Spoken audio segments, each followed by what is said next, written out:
pour le Covid-19. Un espoir aujourd'hui avec un vaccin expérimental aux États-Unis. Des malades ont reçu une dose de ce produit. Les résultats sont encourageants.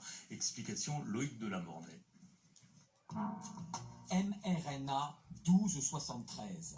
Ce sont sur ces lettres et chiffres énigmatiques que reposent tous les espoirs. Le nom du vaccin expérimental contre le coronavirus développé par le laboratoire américain Moderna. L'entreprise vient d'annoncer que les premiers essais sur des souris et 8 patients humains avaient tous permis de créer des anticorps, c'est-à-dire une protection contre le virus sans effet secondaire. Nous avons joint son PDG, le français Stéphane Bancel, confiant dans la suite des étapes.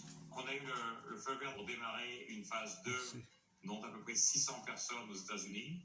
On est en train de discuter avec le FDA pour les US et plusieurs gouvernements européens pour démarrer une grosse phase 3 dans plusieurs milliers de personnes au mois de juillet, avec l'idée potentiellement que le vaccin, si tout se passe bien, pourrait potentiellement être approuvé d'ici la fin de l'année. Les scientifiques ont bon espoir, car le vaccin contre le Covid-19 semble plus facile à trouver qu'un vaccin contre le sida, par exemple, qui est un virus beaucoup plus compliqué. Je pense scientifiquement que le vaccin va marcher. Ce que je ne sais pas aujourd'hui, c'est est-ce qu'il aura 50%, 80% ou 99% d'efficacité. Mais ce que je pense, c'est que même si on a l'efficacité sur 50%, vous avez pratiquement un Français sur deux qui ne pourrait plus être infecté et donc transmettre le virus. Bravo.